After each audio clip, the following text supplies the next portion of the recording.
we've been doing the Armored Skeptic content recently. He's on one. He's on some conspiracy level bullshit, okay? He has done the History is a Lie series. He says sometimes it's totally not real. It's totally not real.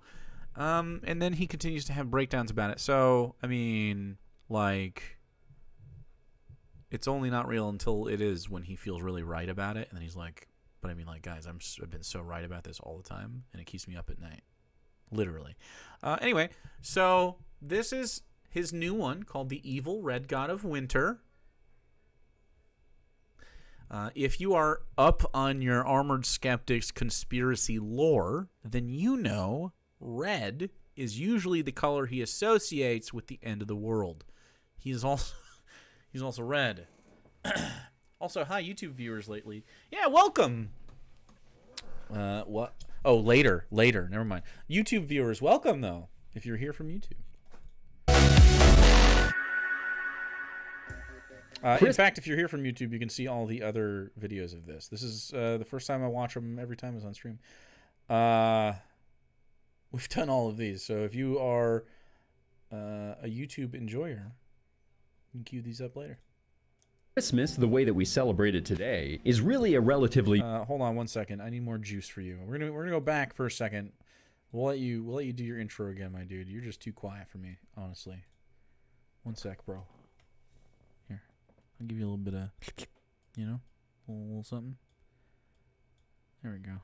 Christmas, the way that we celebrate it today, is really a relatively new holiday. The Americanized version evolved slowly over the last 300 years. Yeah, he's quiet, but his intro music is super loud. Starting strangely enough, when the New York Times wrote an article about a group of Dutch families who decided to celebrate the death of Saint Nicholas in December of 1773. See, Christmas was already a thing, technically, but it was sort of a nothing, boring holiday, just marking the supposed birthday of Jesus. And even that part's not true. Most scholars agree that Jesus was probably born closer to the summertime. Sorry, I'm already going on a rant here, and it's literally the intro of the video. Anyway, before the first St. Nicholas celebration, people did celebrate Christmas, but... He just knows so much stuff, guys. He's so smart. Don't you just... Oh, I just...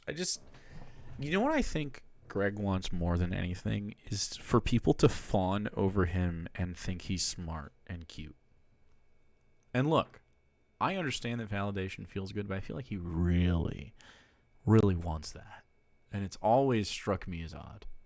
Like, everybody likes to be agreed with, everybody likes to have community and be, like, feel attractive. That's all good stuff. But I feel like he needs it in a way that isn't healthy. Every interaction I've had with this guy has been a series of him being pretty insecure about stuff, but with the false confidence of a guy trying to hide that, you know what I mean? Anyway. But there wasn't really much in the way of celebrating.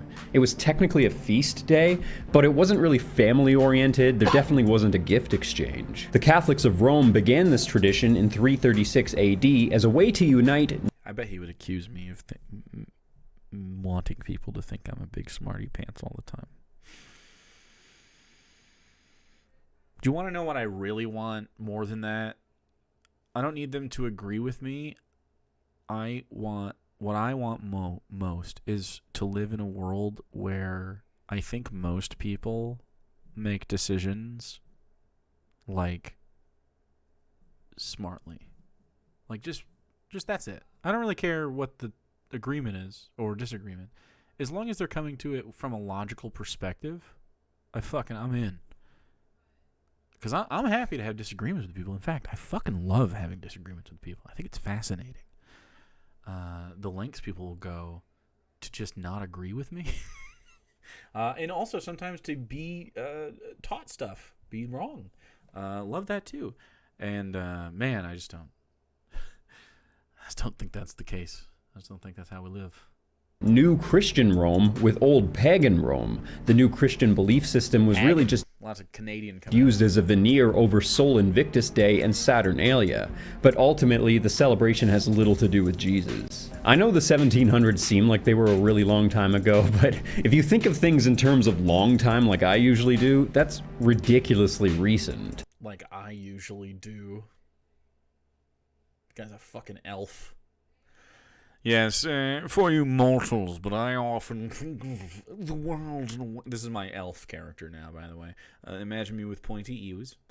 The life of a mortal is but a blink in the grand scheme of an elf's life.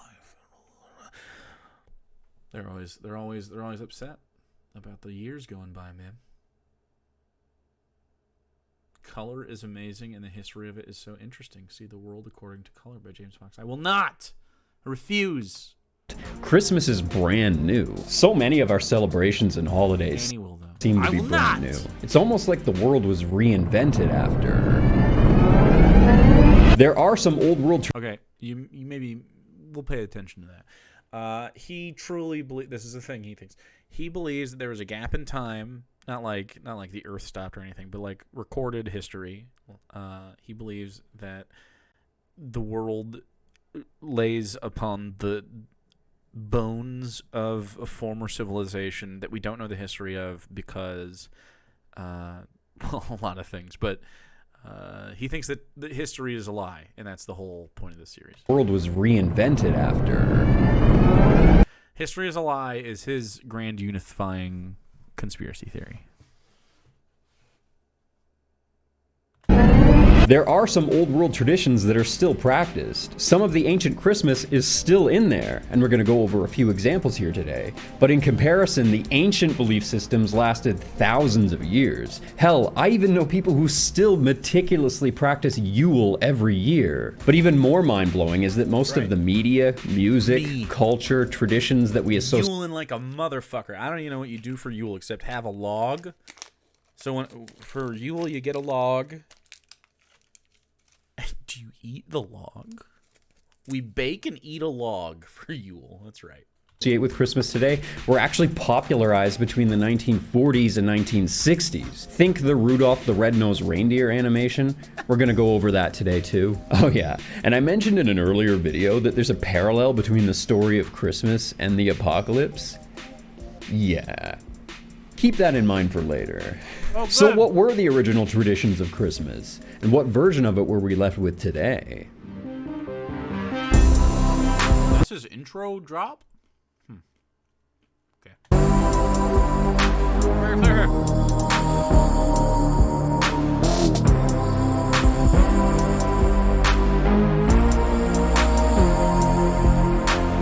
If you want to go right back to the beginning, it wouldn't be surprising if Christmas...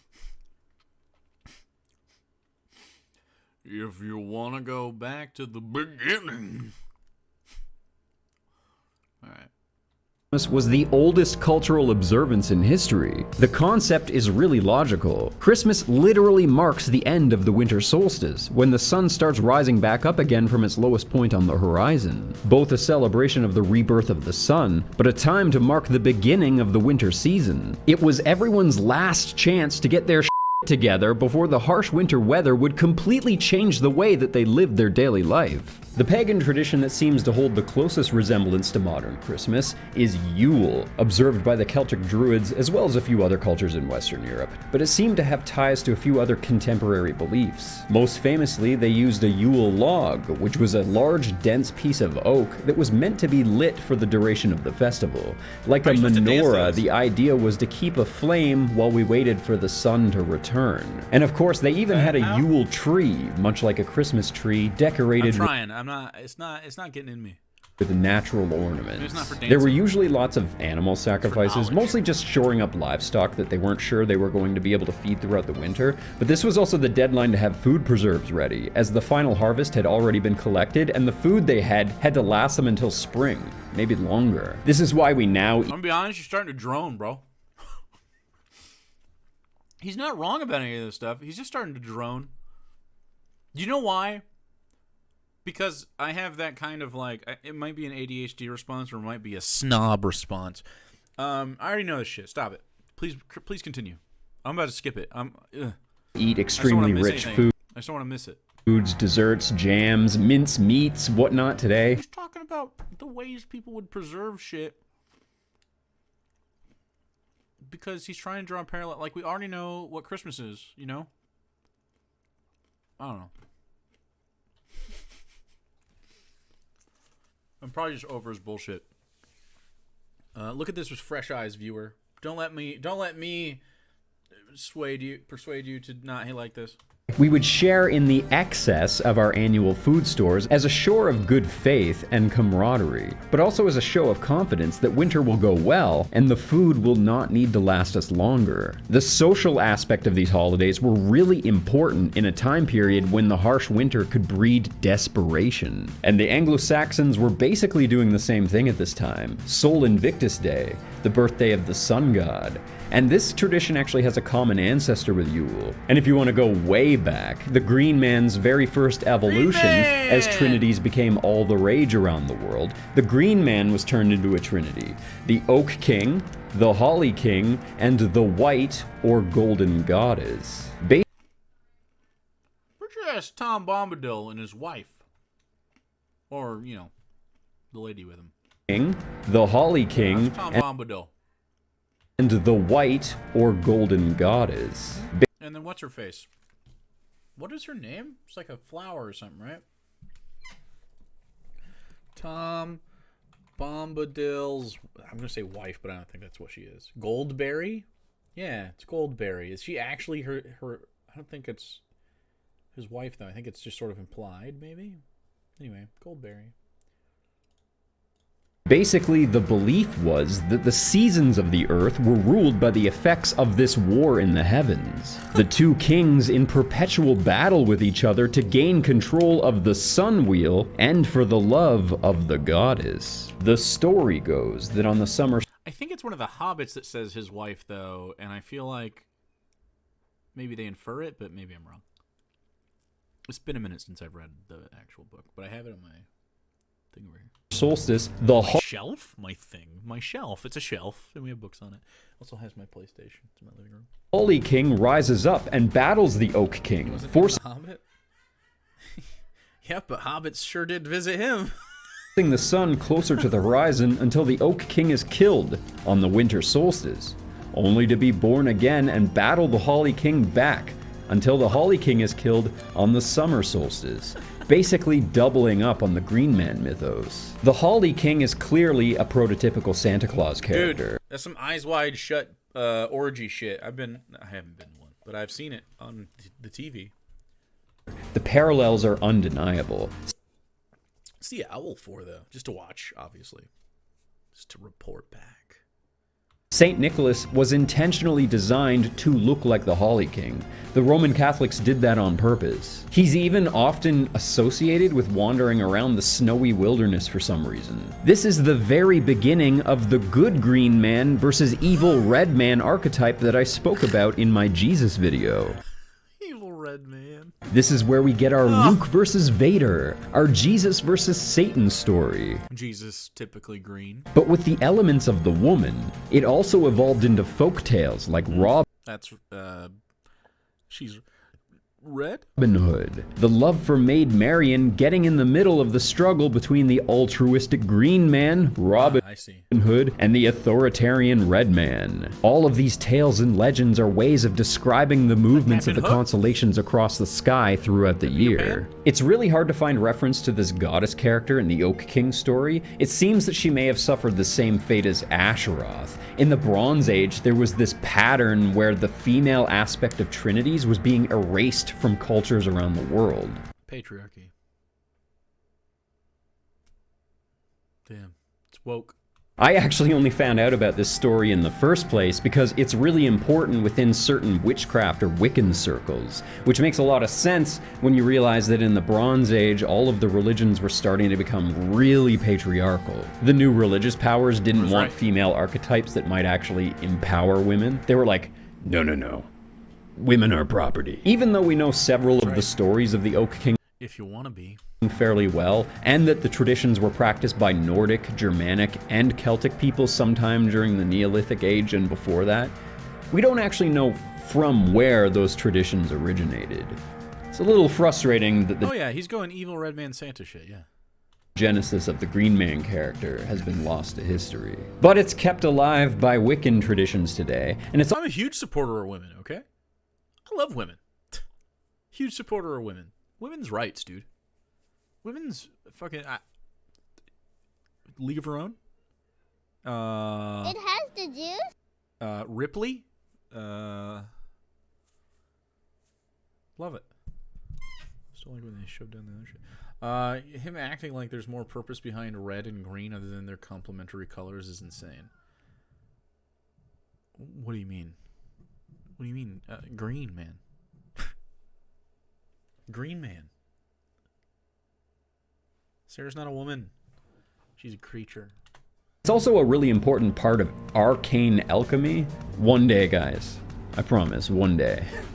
I mentioned years ago that Odin also has a tie to the Santa Claus character. His red coat and white beard an example. I wouldn't consider Odin The eight-legged horse thing? Yeah. a direct ancestor of Santa, but the archetype is present in Odin's story. Remember, Odin rides an 8-legged horse, just like Santa's 8 reindeer. Dude, that guy looks just like Santa. Look at that guy. Level 20 Santa. Dude, he's got a mount. He's summoned some wolves. He's got his fucking spear already. Level 20 Paladin Santa. Let's fucking go. I'm telling you guys, Santa is a harbinger of the end times. No, Kabi is Yellow Man. Rome had Saturnalia, of course. This was the main tradition in Nero? the Western world for like 1,000 Look at him, he's years. so happy. And clearly it was an fucked up, important dude. holiday, as slaves would take over as slave masters, and the You go to a Roman orgy and this guy's here with his Roman wine. And he's like, "Welcome to the suck and fuck," and then that's what you do, and that's what they sounded like in Rome. That was exactly what they sounded like.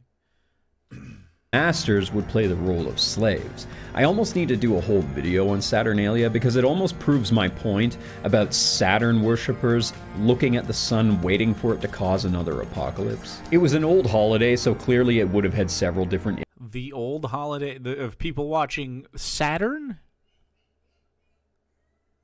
and waiting for it to cause the apocalypse. I'm suspicious about this. Are we sure? If I look up Saturnalia, I'm gonna read on. I'm gonna read up. Merrymaking, of course.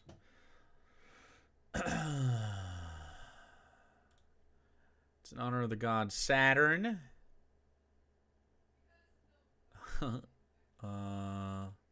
Okay. It was a holiday celebrated with a sacrifice at the Temple of Saturn in the Roman Forum and a public banquet, followed by a private gift-giving, continual partying, and a carnival atmosphere that overturned Roman social norms. Gambling was permitted, and masters provided table service for their slaves, as it was seen as a time of liberty for both slaves and freedmen alike. How odd. A common custom was the election of a king of the Saturnalia who gave orders to people, which were followed and presided over the merrymaking. I would definitely be voted king of Saturnalia. I'm just saying, it's a good vote. You should give me that vote. The gift, unless you need me to plan things, I can do it in the moment. And this doesn't sound like it was planned. The gifts exchanged were usually gag gifts or small figurines made of wax or pottery known as sigillaria. Sigillaria? Are you going to let me... In ancient Roman culture, sigillaria were pottery or wax figurines given... Oh, it's just the same fucking thing. The poet Catullus called it the best of days. Let's fucking go. Saturnalia was the Roman equivalent to the earlier Greek holiday of Cronia, an Athenian festival held in honor of Cronus. Cool. Which was celebrated during the Attic month of Hecatombial. Wow. What the fuck? The Attic calendar or Athenian calendar is the lunisolar calendar beginning in midsummer with the lunar month of Hecatombion. Hecatombion? Is used in Attica, in ancient Attica. I used Attica as a name for a place in one of my campaigns because I'm a big nerd. It held theological importance for some Romans who saw it as restoration of the Golden Age. Fucking don't care. Let's see. The origins. In Roman mythology, Saturn was an agricultural deity. I'm still not seeing this whole we're looking at Saturn and it might cause the fucking apocalypse situation. Saturnalia underwent major reform in 2017 BC when Roman suffered defeats in the Second Punic War. Happens, dude. Happens. The Punic Wars, man. Rough. Until that time, they had celebrated the holiday according to Roman custom. It was more Cato the Elder. They made it suck, dude. They just made it suck. Public religious observances. Human offerings. Oh, yeah. Gotta give them some humans. Makes sense. Private festivals. They talk about the festivals in more detail. Ancient theological and philosophical views. Maybe this is what we're looking for. Contradictory nature of Saturn himself. There are joyful and utopian aspects of careless well-being side by side with disquieting elements of threat and danger. Cool, man. That is cool. Yeah. Okay. 3rd century Neapolitan. Okay. Nope. Nothing. All right. Cool. Thanks for that. Iterations, but I've read theories that there was a time when people would have been Catullus? running rampant through the streets. The law. Catulus? Catulus? Laws revoked, everyone drunken, acting like animals. The world was upside down, almost like people were living like it could have been their last days. And we finally get to Saint Nicholas. What's this music, dog? He was kind of boring. His most notable deed was that he would secretly donate money to this family in need by sneaking up onto their roof and throwing coins down their chimney. The earliest version of Santa only left small gifts in children's stockings. Have you been a good girl or boy? Well, then you get dried fruit, maybe a candy or a trinket. Can you imagine, dude? Maybe you're into it. Who knows? The earliest version of Santa only left small gifts in children's stockings. Can you imagine? Let's just say you live in New York and you drive all the way to Canada. Have you been a good girl or boy? Perfect. Worth the wait. Well, then you get dried fruit, maybe a candy or a trinket.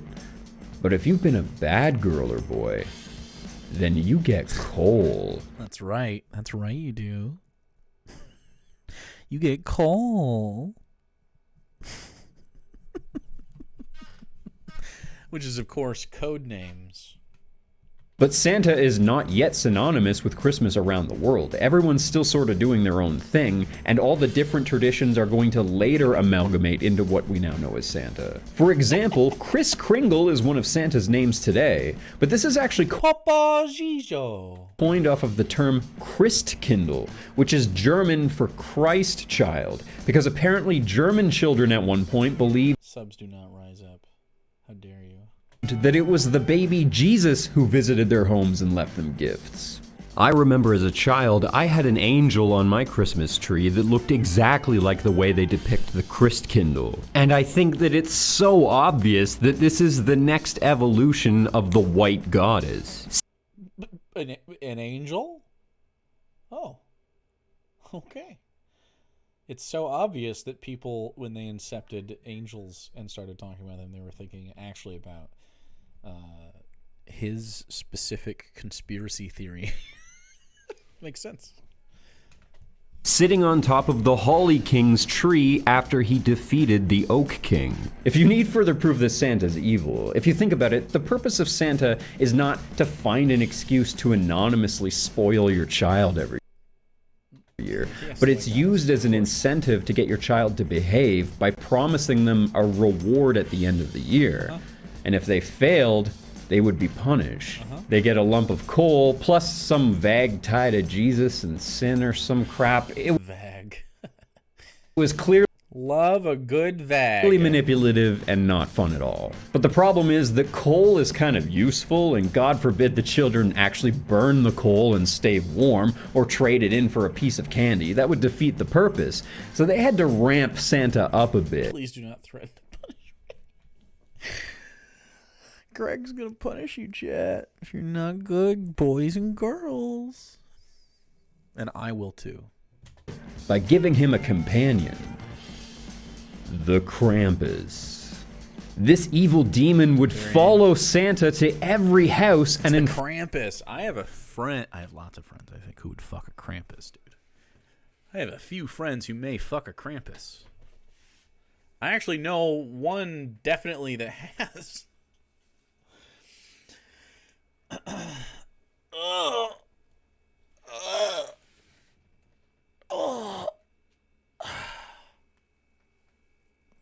Sorry, I had to stretch my thetans out. I had to get good and stretched for what's about to happen. He's about to punish us, chat. I have never been less turned on by someone asking if I was a good girl and threatening to punish me if I wasn't. I know, right? It happens. Inflict harsh punishment on naughty children. And it wasn't like Santa's adversary or nemesis. Santa was bringing this guy with him. Like, yes, that's the child right there that I'd like you to torture, evil demon. Thank you for your service. Let's get a beer after I'm done with this cookie. Why is he's the least funny? Like, who was laughing at that? Were you laughing at that? Oh, man, it just made me uncomfortable. It made me uncomfy, dude. It didn't make me happy to listen to at all. It didn't make me gleeful. It was just unfunny and odd. Aw. Look at this, though.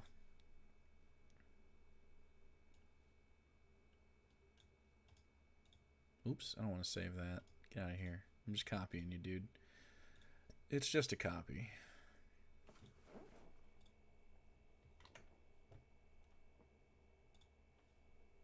Sorry, dude. You knew the rules.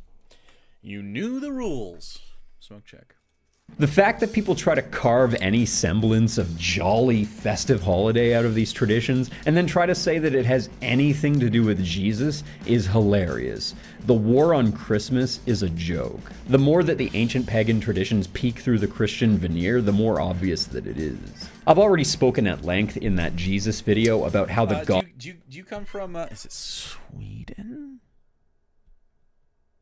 The place where the Krampus thing is actually like dudes wear masks and chase fucking kids around. Yeah, that sounds terrible. Like you scare kids and shit in the Krampus mask. Is that Sweden? Norway? Or is that Germany actually? Wait, is that German-Austrian? I watched I think it's because I watched fucking... It has the juice? Is it Germany? Yeah, there was a show or something. The war on Christmas is a joke, but the pyramids are machines. True. Gospels parallel the story of the Green Man and the Winter Solstice Festival. Jesus is used as an obvious parallel to the sun in the biblical story. He's dead for 3 days. Dude, is Harold Penisman the Green Man? Uh-oh. I think Harold Penisman might be the Green Man. Before rising again, just like the sun is on the lowest point of the horizon for 3 days before being reborn on the 25th. Most pagan traditions marked the movements of the sun with a big reward. He's still here. He's with us. He's with us now if you're a tier 2er. Sun cross wheel. When the sun was at its lowest point on the cross on the winter solstice, that's when it was hanging on the cross. Like Jesus hung on the cross. The perpetual battle between the Oak King and the Holly King is what kept this sun wheel spinning. Anyways. Reno Redhead, thanks for the 31 months. Just finished streaming. I had lots of fun. What I missed? This. Red Man, Green Man.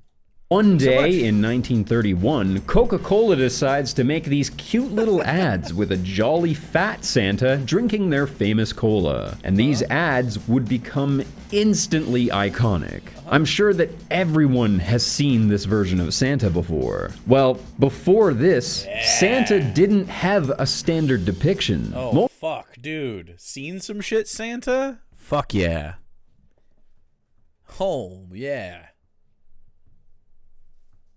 Look at this guy. That's Santa who has some fucking power. This Santa knows spells. And you just handed your damn kid to him. Most people interpreted Santa as having a green... This donkey used to be a kid, too. coat and maybe even a hood or a crown of some sort. And he would wander through the forest with a stick. There were lots of different ideas for Santa. Hand me your child, dearie. That was a good fucking little thing. Yeah, you're welcome. Before this. Well, welcome. That's why we do the DMs, dude. That's why we do the Dungeons and the Dragons. Coca-Cola changed Santa forever. Everyone loved this plump, cheerful version of Santa so much that it was very quickly adopted by multiple cultures. But not just the way that he looked, but the idea behind him, the way that he behaved, and also the corporate spin behind him. That's right. If you didn't already think that Santa was evil enough, he's now a tool of the corporations. People generally don't like being advertised to. I mean, if an ad is good enough, then it's not so annoying. But for some reason, people seem to even like some ad characters. Speaking of ads, everyone in this chat that's not subscribed is about to get them. So, sorry, dude. Even look forward to the time of the year that they get to see them again and buy their delicious products. Santa suddenly no longer leaves coal. Coal has just become an empty threat. Instead, Santa only leaves diabetes and crippling credit card debt. I hope you very have a fantastic day. Sotosaurus, thanks for giving to... is it Ariane Atari? Or Ariane? Ariana? Ariana Atari? Ariane? Thank you. That rhymed. Anyways, the new Santa told all the little sheeple that they have to buy. This includes trinkets and ornaments to decorate the home. And this is where Germany comes in. After World War I, they were struggling to earn money off of exports. And with Coca-Cola now making Christmas novel, this created a huge boom in exports of Christmas items from Germany. This created a huge surge in the popularity of Christmas. The your magnum opus for Greg? Oh, he's got some Green Man happening? I don't know. This is pretty good, though. The shop is nice. Look at that. So this is Green Man and Santa Claus and a Conehead and Blue's Clues. We can put this on the board. We'll keep this one. Seeing 2 Christmas theme parks opening up in the United States in the 1940s, 7 more in the 1950s. In fact, a lot of the things that you would consider a staple of Christmas came out of Germany during this time, famously including the Christmas tree, which they call the Tannenbaum. If you think about it, stories like Scrooge in the Christmas... Do you want to know actually what I capitalism, whatever, but I kind of like the sharing of culture after a war like that. Like, I kind of like that there was a little bit of, even though it was a little cynical, that there was that sort of, like, human thing that happened. Christmas Carol are designed not to celebrate Christmas, but to perpetuate the boosting of the economy. See, the boost in the economy that we get every year during Christmas suddenly became really important. Now, when you recontextualize stories like Scrooge and the Christmas Carol, you realize that it's not really designed to celebrate Christmas, but instead to perpetuate this boosting of the economy, and to make sure that everybody was getting on board with this Christmas idea. See, Scrooge is a monster, not just because he's an evil boss, but because he hates Christmas and refuses to get into the Christmas spirit. The message of the play is clear. If you don't get with Christmas, then you. Originally buying a roast... Yes. Unless, I mean, you don't want to, I don't care. Goose for the Cratchit family. Later versions of the play changed it to a roast turkey. At the time, a turkey was an exotic animal, and it had to be imported to England, a status symbol of wealth, as it would feed a family in excess. Again, perpetuating the idea that Christmas is about excess. Even the ghost of Christmas Present is designed to look like Santa. He's often depicted as being... This just sounds like a leftist tin hat theory, in my opinion. But I'm in. I'm here for it. Hey, Darwin. Hey, come here. Why are you barking at the kitty? I heard that exchange happen. Cat walked around the corner at the same time Darwin walked around the corner. Darwin was not prepared for a creature and then neither was Kat, and they both sort of ran, and he got excited and borked. A glutton. This looks just like the Holly King. In the ancient traditions, sharing in the excess made sense because we were the ones creating the excess. Suddenly, we're now spending money in excess instead, and we're getting fat simply because that's what the commercials told us to do. Then leading up into the 1950s and 60s, this is when the most popular media comes out reinforcing the idea of the holiday and spending money. It's wild that he sees the capitalism and doesn't see just the capitalism, he sees the conspiracy. And family and some crap, I don't know. And this is how we end up with the truly iconic Rudolph the Red-Nosed Reindeer animation from the 1960s. One of the most memorable pieces of media. You like Dickens. For 2069. In American history. The message seems wholesome enough, though it might not have aged too well. They are all very sad at the loss of their friend, but they realize that the best thing to do is to get the women back to Christmas Town. Santa does straight up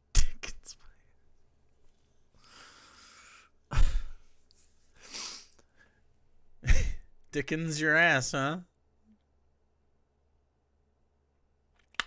treat Rudolph's nose like an embarrassing problem that needs to be fixed immediately, even though he has no reason to. Great bouncing iceberg. I'm sure it'll stop as soon as he grows up, Santa. Let's hope so if he wants to make the sleigh team someday. I don't know, seems kind of incredible to me. I think I'd be really interested if one of my animals could just suddenly bioluminesce, but whatever, be a dick about it. What? We're doing Rudolph's nose jokes. And okay. Rudolph works as a song, as the story of an underdog rising above expectations. In the song, the reindeer hate him because he's different, and then it's the virtuous Santa that comes along and says, "No, reindeer, you're wrong. Rudolph is amazing." But in the cartoon, Santa also hates his nose, and then he doesn't even really apologize for the years of mistreatment, but whatever. C'est la vie. It was accurate to life at the time, at least. The elf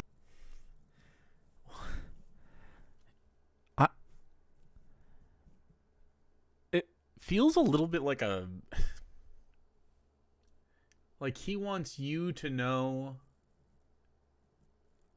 that he's a good guy.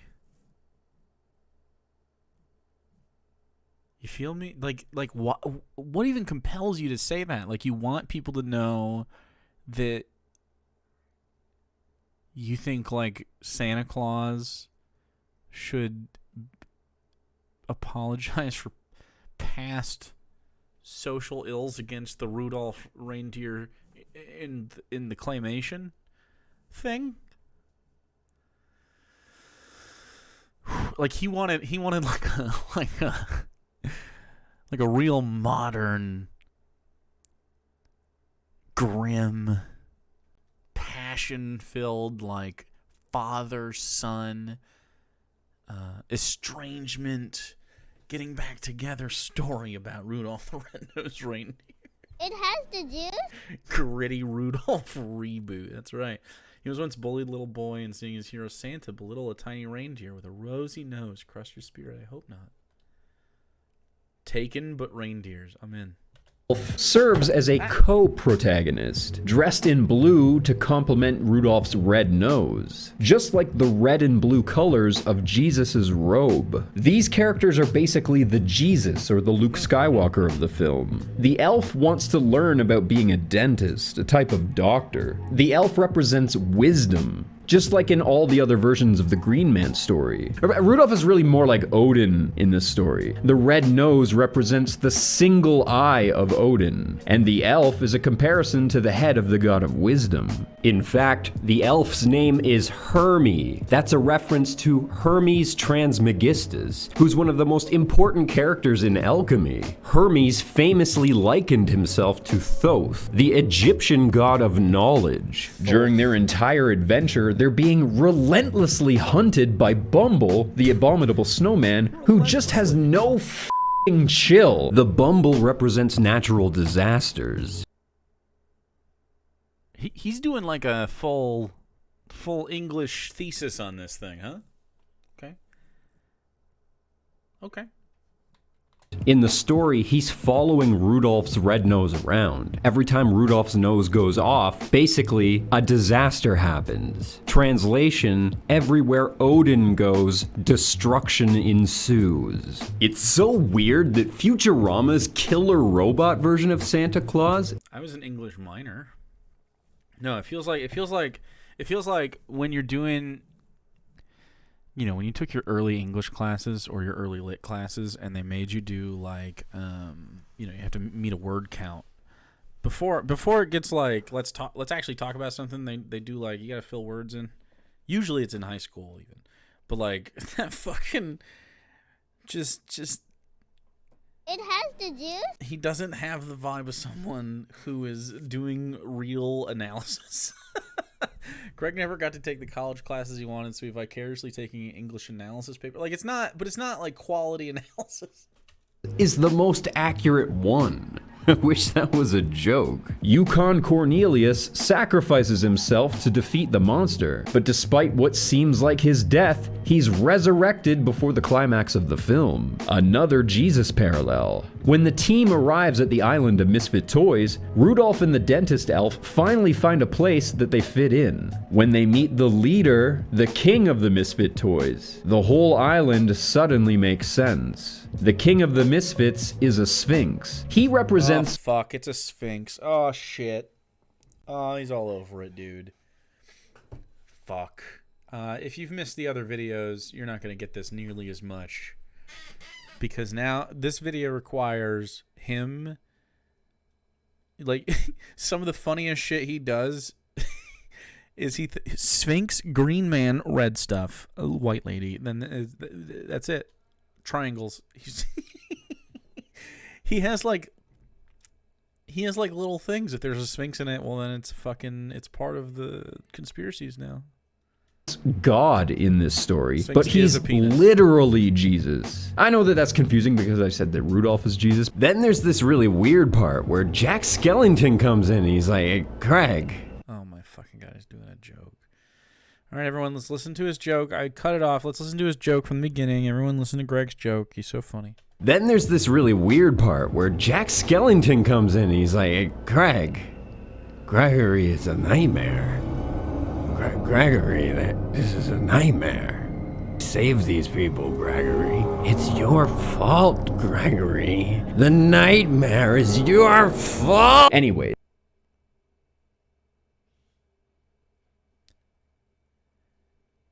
Who's laughing at it? Who's laughing at that? At the joke that he told there? Well, what's the jokey part? What's the funny thing that I ha-ha about? It just makes me concerned for your mental awareness. It makes me like I have no idea what the text in your brain must look like. Like, what's the A to B? This isn't a callback to something. This isn't a reference. This isn't like a joke structure. It's just madness. It's nothing but madness. Lion Jesus recontextualizes what's happening in the North Pole. There's a social one distant hierarchy, and those who don't fit in with the order become social outcasts. Santa, the evil red god of the North Pole, is the one who created this social hierarchy, and we saw this in action with the way that he Sorry, I got a new wrinkle in my brain right there, and I just had to like take a moment because he's so smart. treated Rudolph at the beginning of the film. And because the system rejected Rudolph for being different, he literally becomes an outsider on the island of misfits, despite the fact that he has a pure heart and good intentions. Uh-oh. It's Greg. Greg has a pure heart and good intentions. Uh-oh. Uh-oh. It's him. It's about him again. Chad, I'm starting to think this guy might be about him a lot. Why is this doing that? Hold on. There we go. The king of the misfits. Baby Ellie, where you going? You wanna come back? Come back? Oh yeah, Ellie time. Ellie. Wait, can you come here? Can you come here? It has the juice? What a large baby.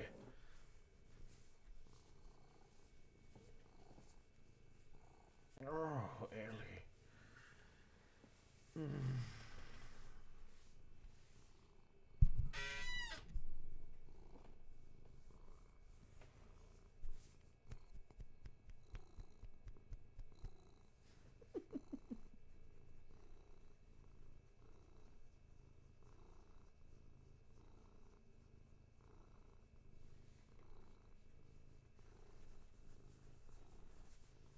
Y muy gordo. Gordito, maybe? It has the juice? Gato gordo. Es lo más guapo en el mundo. Y bonita.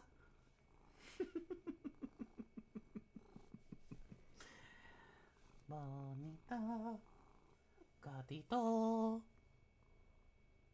They do get songs, by the way, when you're not around. What a queen! Wow. Ellie has saved your brain. Cat cleanse.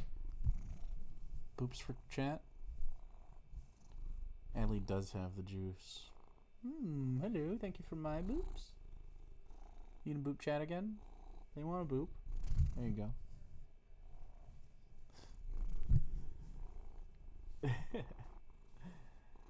Oh, more for me, I see. It's cold. Ariana Antari. Didn't need that subscription, you thought. Thought again, didn't you? Thanks for following. Seduced. Seduced to the Cobb side yet again. It happens. There's no shame in it. There's no shame in it. Your pet cat is plotting to kill you. Get a pet bunny instead? No. She's not a cat. She's a bog rat. You're mistaken. This is a bog rat. This is a South Louisiana bog rat.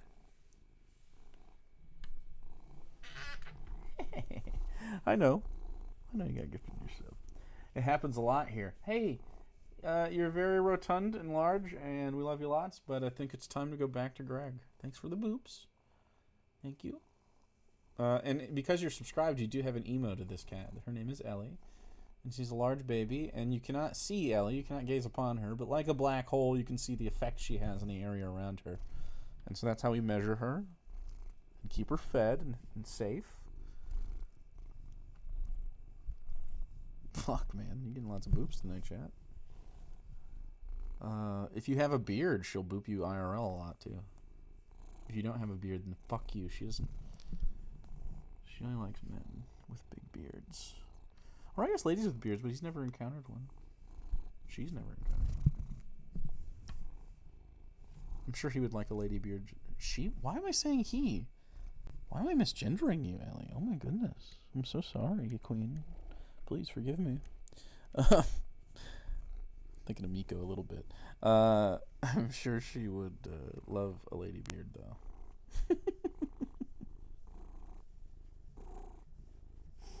Okay, this is so much. All right, you're gonna go down now because I'm covered in your hair. It's time. Thank you. Oh fuck. It's on my lips. I can feel it on my lips. What a queen! I walk around the house and when I'll see her, I'll be like, queen! Are you going back up for more fucking food after that? She literally I cannot believe her ass, dude. What a hungry bitch.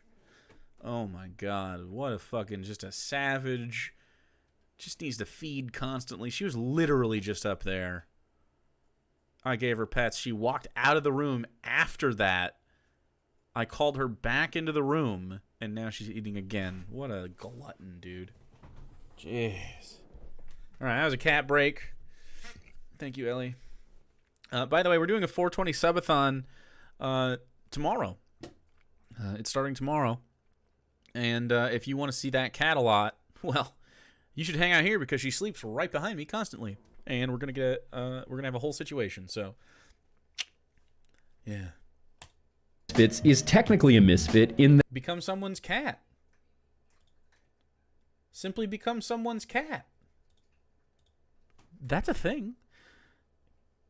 that lions don't have wings, but in reality, we know that he's really a sphinx, which I told you before is a representation of the green man, Jesus. And likely he'd be loved by any kid, but he's rejected that social hierarchy. He sees the truth in it. The standards that would see him elevated above the other misfits means nothing to him. He doesn't value himself based on that system. So the video turned into talking about the Rankin and Bass fucking the show? We're doing that? We're doing the claymation show? Literary review now? Okay. He's just into this now. Greg's just into this topic now, and now here we are, and this is the video. Okay, thank you. So he hides from the adoration of the masses and chooses to be with the misfits, his people. Jesus famously had a troop of misfits that would fall. Did you pick a Jesus that looks a little bit like you, Greg, or are you Jesus? Do you think Greg's real Jesus? Canadian Jesus? It happened. Follow him around everywhere. Dude, are you still up there? Ellie, bro. Ellie, it's time. Ellie. Hey. Hey, Ellie. Are you good? This is too much. This is ridiculous. This is just... Hey, I'm shaming you. You're still... You don't care? Okay, she doesn't care. She doesn't care, everybody. Let her eat. Dude, sometimes she does. We put that up there because if we put it on the ground, she's too lazy to do this usually. But she'll eat so much she'll just throw up, dude. But we have to we keep that because Miko doesn't eat enough. So we can't. This has been helping. She's been losing weight because of this. So there, she left. She just wanted a couple more nibbles of her flavors. Where he went. Sure, it was poor, sick, prostitutes. Everyone knows about those ones. But it really would have been anyone that lived an alternative lifestyle that ultra-strict society would have pushed to the outside. And it wasn't even that long ago that having a tattoo would make you that person. Being gay would make you that person. I'm rambling. I'm getting to the point here. Satan has helped with weight control for her because she is lazy. But if you don't have a lazy cat, it won't. Finally learns his lesson and realizes that he needs Rudolph to fulfill his master plan of abusing children with his outmoded punishment reward system. And he hooks Rudolph to the front of his sleigh to light the way through the foggy night. His abuse system. I would not describe that as an abuse system, huh? Right? We all know that part. But do you know what At least she burns calories on the way up, right? part symbolizes? Remember the imagery that I described before. Think about 8 reindeer in the sky lit with a single red light. Could it be Odin? That's one-eyed Odin on his 8-legged horse. A symbol of the apocalypse. Whoa. That's the Great Phoenix. That's the Dragon of Revelation. When The Great Phoenix and the Dragon of Revelation. Okay. Santa picks up all of the misfit toys from the island, that represents the rapture, as he carries them away and they float off of his sleigh. And I don't think that I need to explain what this represents. You do. That's a Sphinx? Is this the Green Man? Maybe you don't. Is it the Sphinx? Green Man? Jesus? Penis? He believes the Sphinx looks like a penis. It do. I've talked about this enough. I'm going to do more episodes on how the apocalypse is secretly celebrated in media. I got a lot of pushback for that in my Sphinx video, but I stand by that. In 2022, I'm going to show you a lot more examples. I just thought that Rudolph would be a really fun example to start with because it's such a head trip. I didn't even get to the talking snowman. This shit is bananas. Anyways, before we go, It's such a head trip? remember the wow or the whoa symbol from I do. the last video? This is the oldest letter symbol in our alphabet. Right, it's the oldest one. Not just a line. No. A line with a thing on top. That's certainly older than just a line. Or a dot. Much older. Proposed that this is the Great Phoenix, and that we call this the whoa because when people saw it in the sky, it made them all say, whoa. That's a real thing he believes. That's a real thing he believes. I think that the Star of Bethlehem in the story of the birth of Jesus was really the Great Phoenix, sacrificing itself in fire to give birth to its own egg. Or in the case of the Gospels, to give birth or to pay homage to the baby Jesus. Well, in a more recent Christmas animation, The Star, an interesting thing happens when the Star of Bethlehem appears in the sky. Did he film this on his phone at the theater?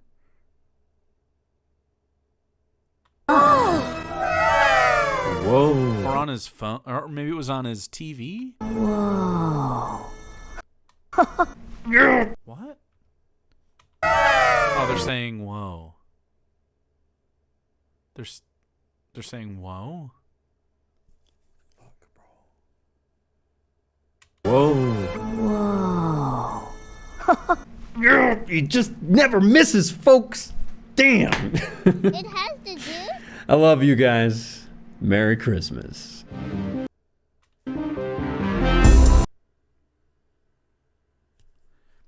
That was the weirdest dismount from a video I've ever seen. What does that mean? He is... What? The fuck? The non sequitur. Like, none of that. Like, there's no flow. I don't understand.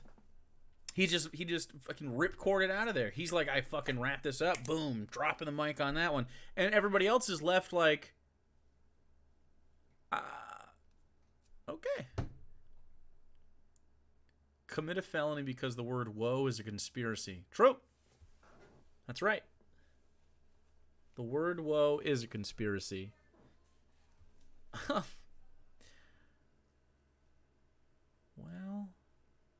do you think Greg's mad at me for this? I think he is. The next video we have is Fallen... Oh, fuck, man. Fallen Angels were real? They were real? And here he is in a white one. Uh-oh. Just like the white. The white. He's literally stolen the bit from Anthony Fantano. When he talks about green, he wears green. When he talks about red, he wears red. Actually, I wore green last time, but still. God, man. God, dude.